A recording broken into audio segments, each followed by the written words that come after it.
Yang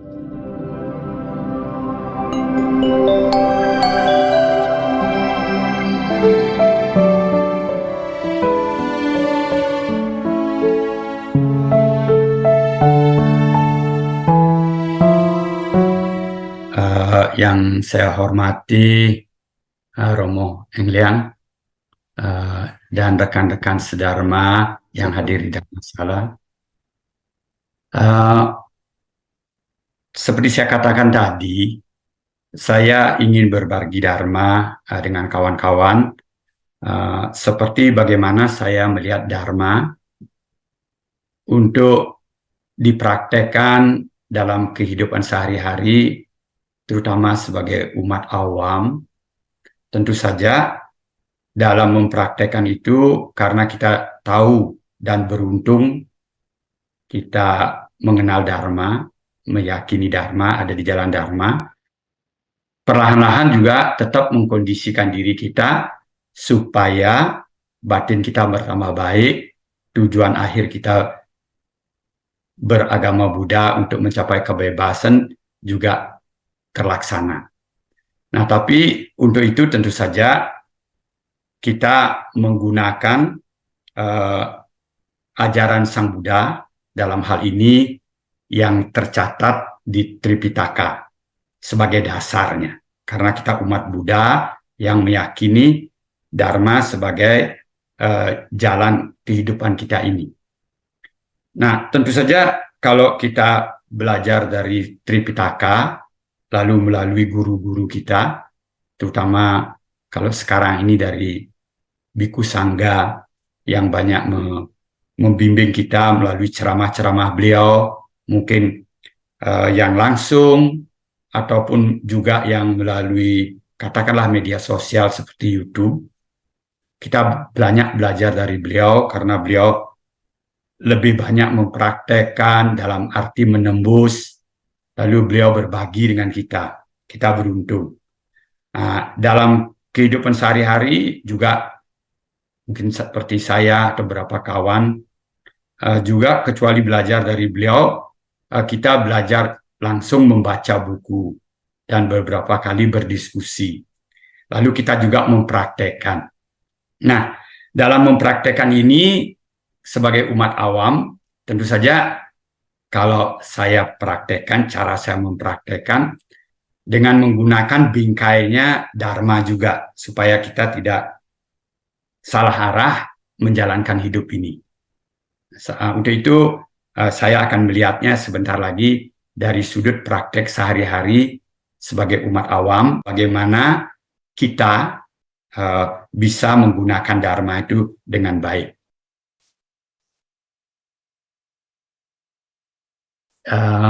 Ntar ini di live streaming.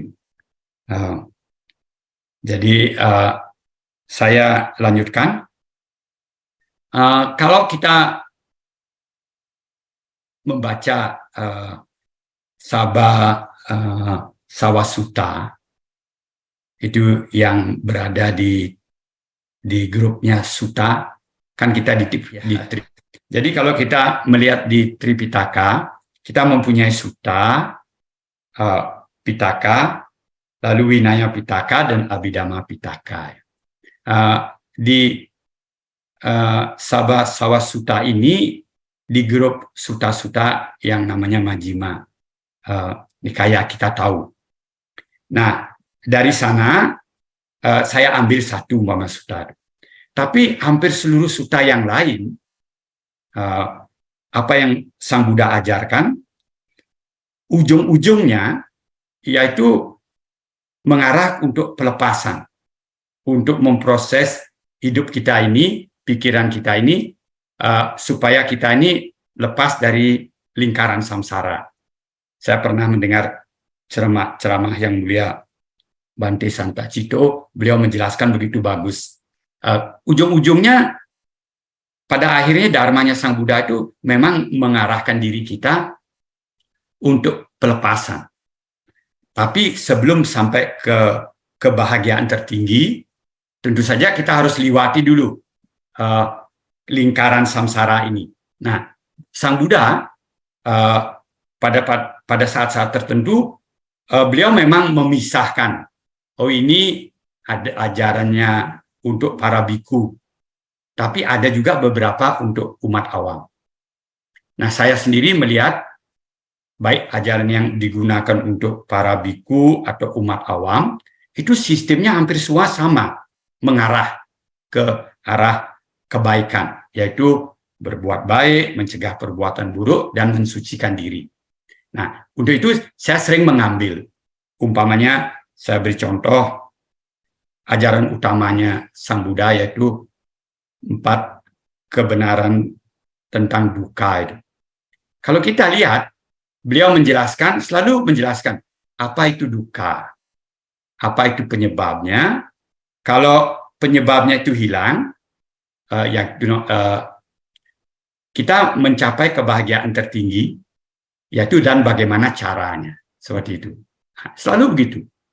Nah, dalam hidup juga kita bisa gunakan tekniknya Sang Buddha ini. Umpamanya kita umat awam. Saya kebetulan profesi saya adalah guru meditasi kesehatan dan ketenangan ini. Umpamanya saya melihatnya, apa itu penyakit? Penyebabnya apa?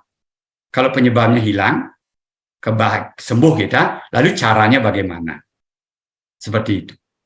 Tekniknya Sang Buddha, aturan caranya beliau menjelaskan itu untuk kehidupan itu jelas sekali. Nah, umpamanya kawan-kawan yang berbisnis, bisnisnya apa? Lalu apa penyebabnya bisnis itu umpamanya sukses? Supaya sukses.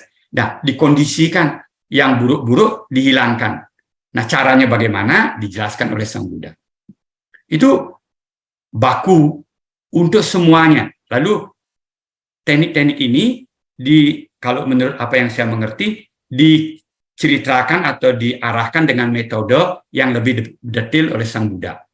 Umpamanya supaya lebih detail kita menjalankan tahap 4 kesunyataan mulia itu, lalu beliau mengajarkan namanya Bodhipakya 37. 4, 5, 5, 7, 8. Jadi yang 4 pertama itu bagaimana supaya sukses, yaitu 4 landasannya. Tujuannya, lalu bagaimana melakukan dengan semangat, lalu bagaimana dengan tekun, lalu dievaluasi.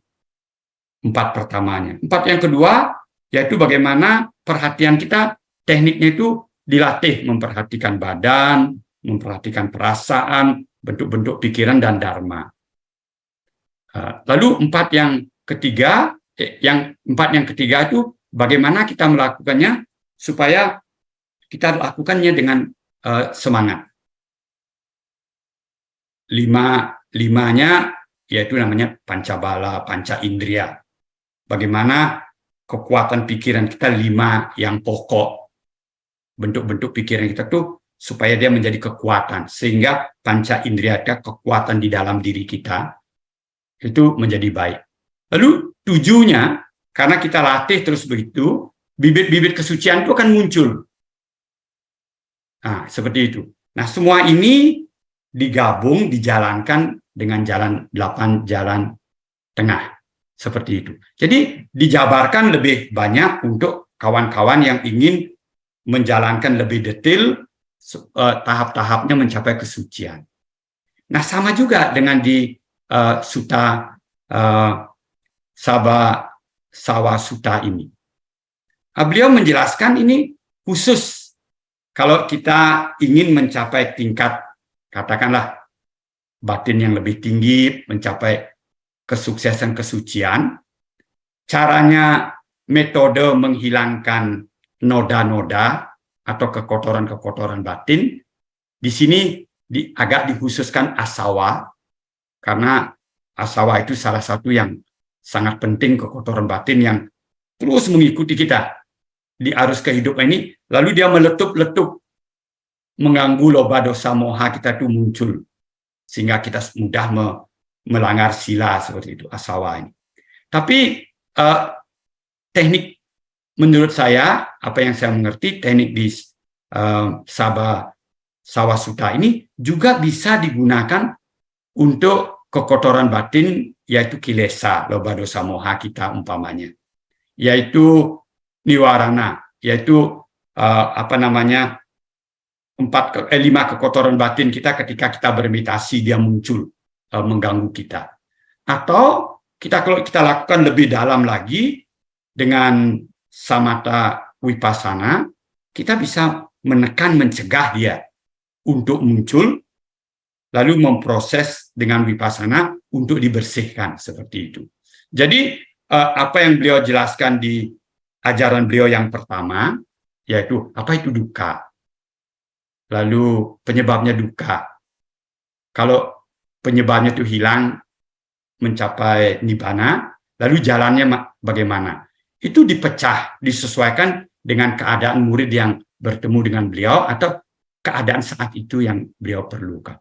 Jadi apa yang ingin saya sampaikan dengan kawan-kawan di sini, jadi sebetulnya belajar Dharma, kita sangat beruntung karena kita mempunyai seorang guru yang sangat sempurna. Seperti itu. Nah sekarang tinggal kita mau mempraktekkan bagaimana caranya. Nah, hari ini saya menjelaskan umpamanya bagaimana mempraktekkan Sabha Sutta ini dalam kehidupan sehari-hari. Jadi di dalam Sabha Sutta itu ada 7 tingkatan. Bukan 7 tingkatan, ada 7 metode. 7 metode caranya untuk mencegah, menghilangkan, atau membersihkan halangan-halangan, noda-noda untuk mencapai kesucian. Nah sekarang halangan-halangan, noda-noda mencapai kesucian ini kita ganti dengan halangan-halangan yang kita hadapi dalam hidup ini sehingga kita mendapatkan kesulitan, sulit mencapai kebahagiaan. Nah, 7 metode ini ya kita bisa gunakan untuk kehidupan sehari-hari. Dan karena kita gunakan ini dengan baik, dia tidak bertentangan dengan tujuan kita tertinggi. Karena ini waktu kita lakukan, tujuan yang terendah pun ketika kita melakukan teknik ini sama juga hubungannya pada akhirnya sampai juga untuk tujuan tertinggi. Jadi di 7 metode itu dikatakan, saya bacakan dulu sedikit yang di Sabha Sutta itu, yaitu ada 7. Yang pertama disebut namanya ketika kita mempraktekkan Sabha Sutta ini untuk memahami, memperhatikan apapun yang kita hadapi, umpama di halangan-halangan waktu kita melakukan praktek untuk mencapai kesucian. Jadi kita harus mengerti apa itu asawa, apa itu kilesa, apa itu niwarana, apa itu anusaya. Ini harus diperhatikan dulu. Nah, kalau kita sudah memperhatikan, kita mengerti, kita memahami, baru kita bisa umpamanya mengendalikan. Kan kita sudah mengerti. Oh, kalau ini apa umpamanya seperti saya jelaskan tadi. Kalau kilesa umpamanya, dia agak kasar. Dia muncul, kalau kita mengendalikan itu dengan sila sudah bisa. Umpamanya kalau kita umat awam, tentu saja kilesa yang muncul paling kuat umpama jangan membunuh. Seperti itu. Yaitu kilesa yang kuat itu munculnya namanya dosa. Kalau kita sering melakukan berlatih setiap hari menghindari pembunuhan, kita sudah mencegah dosa kilesa kita muncul seperti itu umpamanya nanti kita akan mengerti apa itu namanya niwarana.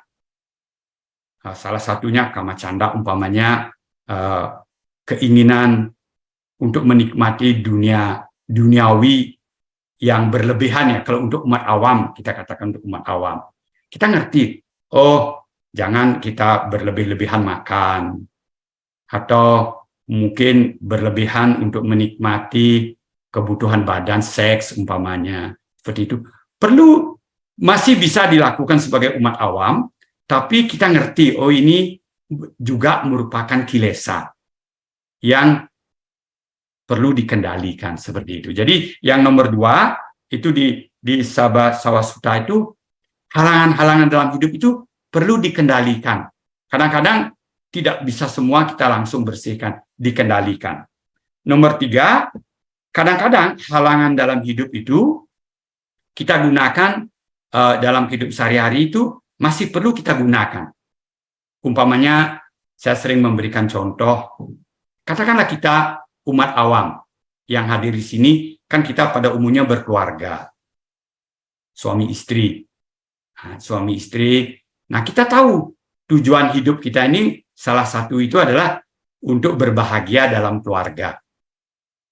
Kita pahami apa itu keluarga.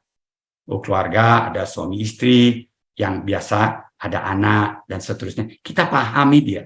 Kita pahami. Nah, seperti itu.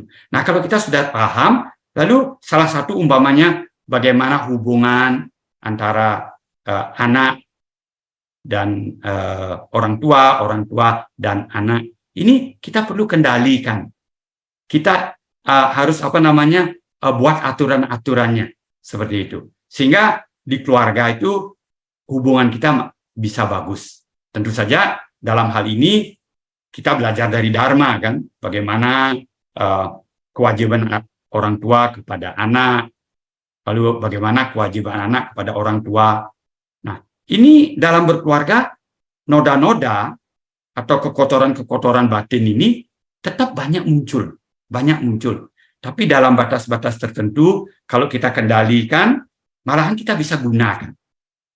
Umpamanya orang yang berkeluarga, umpamanya katakanlah beruntung, suami istri menikah, punya anak, lalu beruntung dalam hidup tuh punya rumah yang cukup bagus, mobil yang bagus, ini lalu uang yang banyak. Ini sebetulnya kan noda-noda juga, kekotoran-kekotoran kalau kita salah menggunakan. Nah, tapi kalau yang mengerti Dharma, ya syukur, bekerja keras, banyak uangnya seperti itu, lalu digunakan dengan baik, menjaga keluarga, kelebihannya untuk mungkin membantu keluarga yang di luar, atau berdana, mendukung Dharma. Nah, ini namanya menggunakan noda-noda dalam kehidupan duniawi ini untuk yang mengurangi, mencegah kita mengarah ke lebih tinggi itu, digunakan untuk kebaikan. Jadi seperti itu. Nah, jadi kalau noda itu muncul, kita harus pahami dulu, melihat ya, pahami. Terus kendalikan, buatkan aturan-aturan seperti itu. Nah, aturan itu kita belajar dari Dharma. Lalu gunakan. Karena kadang-kadang tidak bisa dihindari, kadang-kadang memang kita perlukan dalam hidup. Lalu menahan. Kita latih diri kita, kalau noda-noda itu muncul, supaya kita itu tahan melawan godaan itu. Seperti itu. Kita menahan, umpamanya, ya kalau di Buddhis kita biasanya mulainya menahan, melatihnya itu dengan atasila. Umpamanya kita makanan banyak, kita tahan, jangan lakukan ini. Itu menguatkan kesabaran kita. Kanti kita, seperti itu. Nah, lalu setelah itu kita hindari. Kalau tidak tahan, ya kita harus hindari. Kita harus berusaha menghindari. Jangan merasa, saya sudah tahu itu noda. Hal yang buruk, kita malahan pergi ke tempat itu. Atau datang, kita sudah tahu kita tidak bisa melawani, hindari dia, seperti itu. Jadi, yang 7 metode ini yang diajarkan oleh Sang Buddha, bukan hanya setiap satu dijalankan setiap tahap, tidak begitu. 7 ini harus dimengerti, kita gunakan sesuai dengan keperluan kita. Nah, tapi kadang-kadang bisa juga satu metode hanya untuk satu tempat, seperti itu. Jadi ini namanya metode menghindari noda halangan hidup. Nanti saya berikan beberapa contoh lagi. Lalu tentu saja kalau bisa ditekan, tidak dimunculkan, jangan diberikan kesempatan untuk hadir.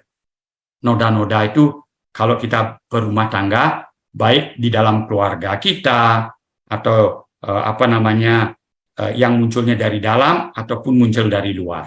Saya berikan beberapa contoh umpamanya. Saya banyak sekali melihat sekarang perceraian-perceraian. Biasanya dulu lebih banyak di negara-negara maju, umpamanya di Amerika, di Jepang, seperti itu. Sekarang di Asia pun mulai, dari pengalaman saya sebagai konsultan kesehatan dan ketenangan itu, banyak sekali perceraian sekarang terjadi itu antara umur 45 dan 50 tahun. Kenapa? Karena ini, noda-noda ini, godaan-godaan dari luar, dia muncul baik dari dalam diri kita sendiri, keluarga kita sendiri, maupun dari luar.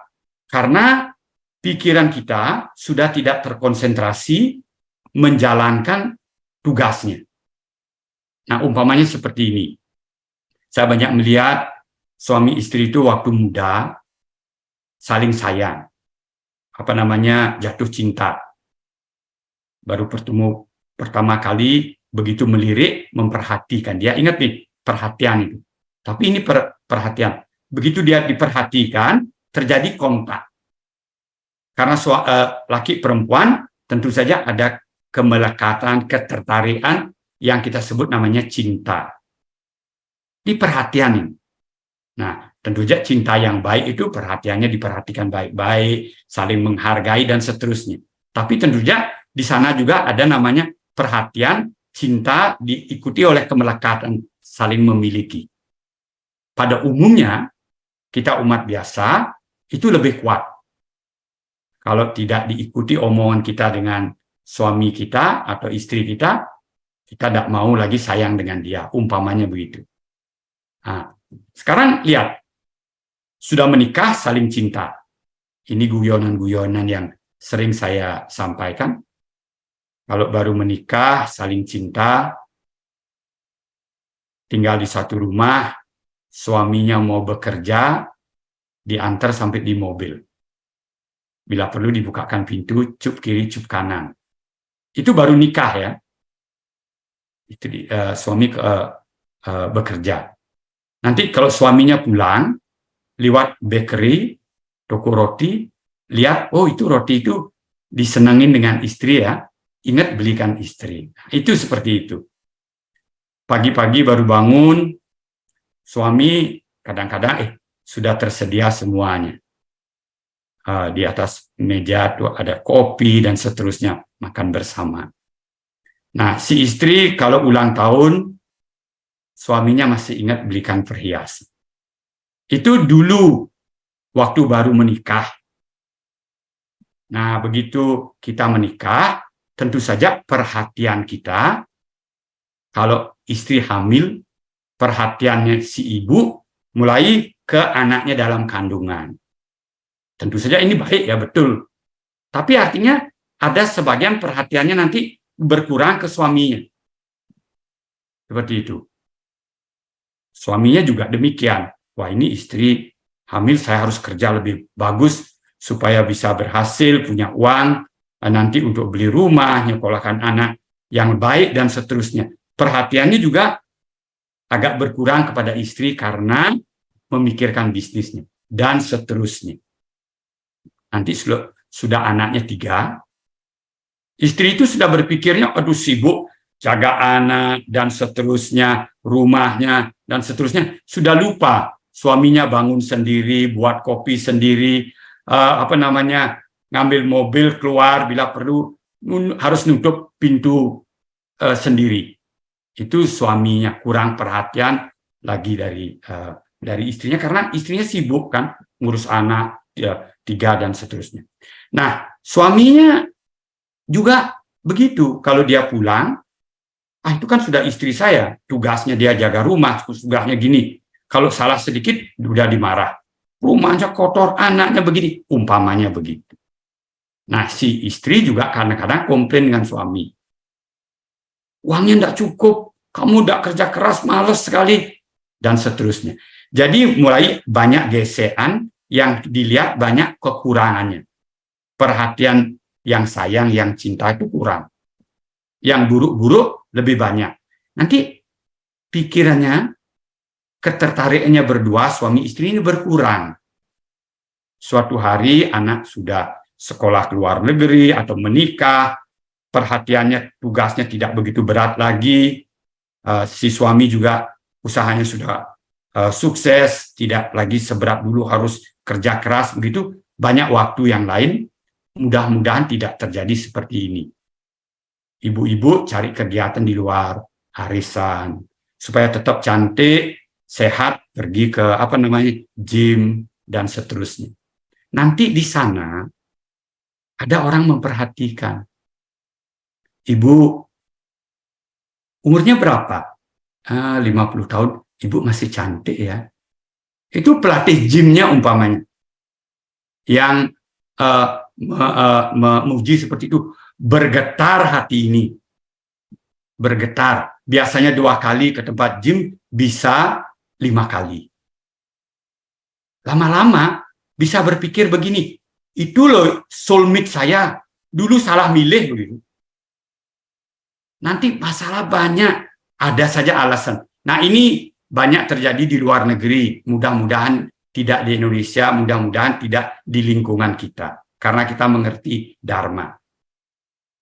Si suami juga demikian, karena sudah rileks, sudah sukses, lalu kalau dia ke kantor sudah tidak diperhatikan begitu lagi, itu kan suami saya, pergi silahkan, itu memang tugasnya dia. Nanti begitu sampai di kantor, yang nyambut, selamat pagi Pak, bukakan pintu, obat darah tingginya sudah diminum Pak, dibuatkan minuman, sekretarisnya, orang yang dekat. Lalu suaminya bilang, ini yang betul-betul sayang dengan saya ya. Yang sayang dengan saya, ini loh soulmate saya.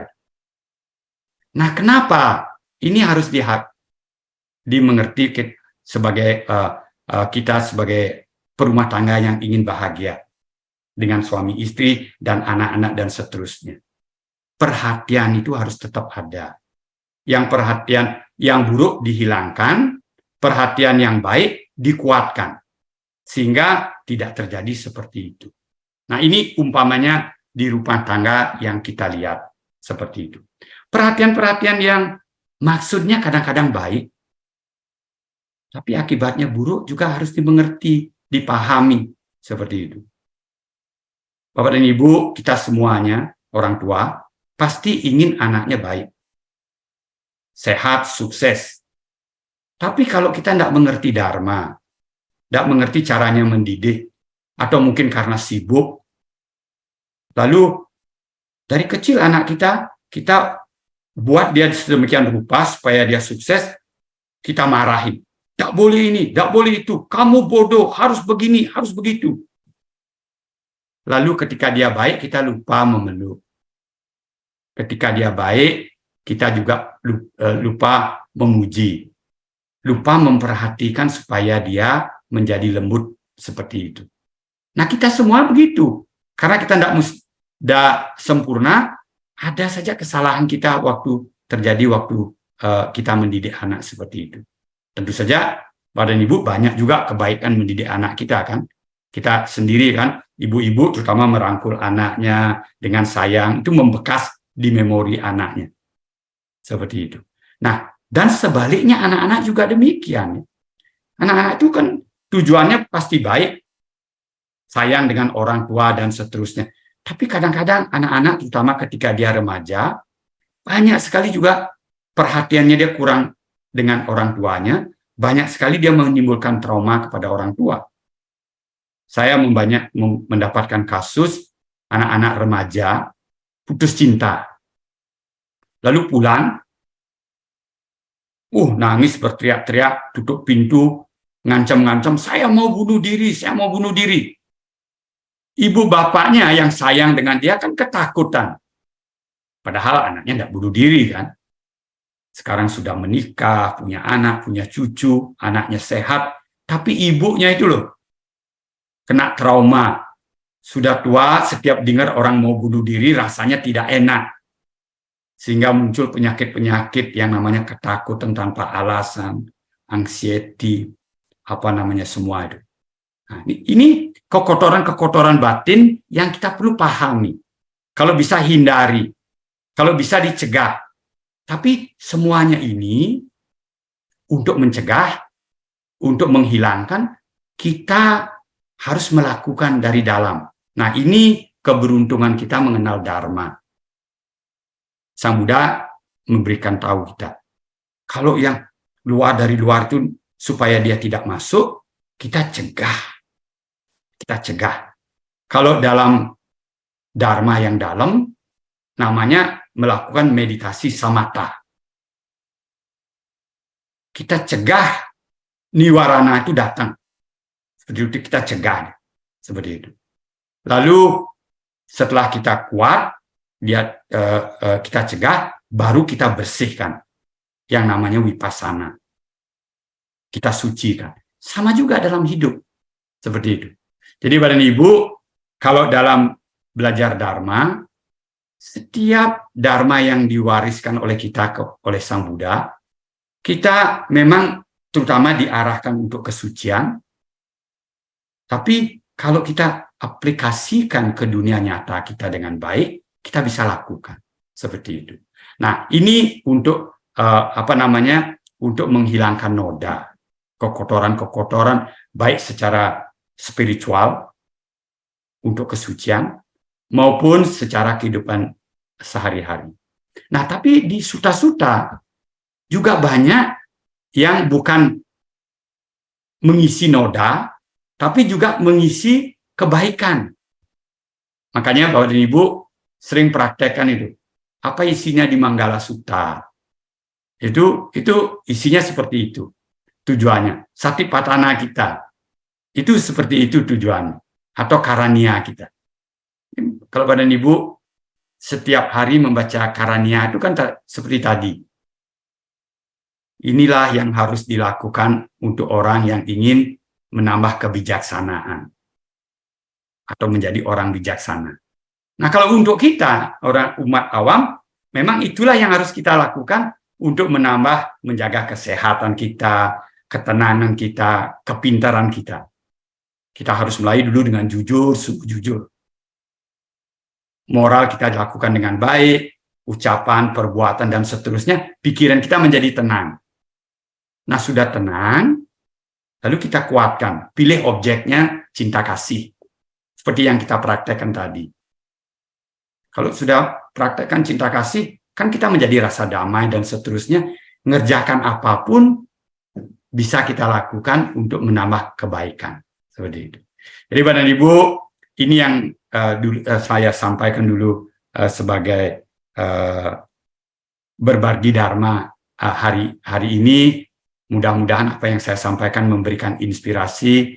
Nanti kawan-kawan Bapak dan Ibu ketika membaca parita, membaca sutta, direnungkan, oh ini apa yang saya bisa pakai, saya gunakan untuk kehidupan saya sehari-hari, sehingga kehidupan saya bertambah bahagia dengan keluarga, dengan anak-anak, dengan lingkungan kita.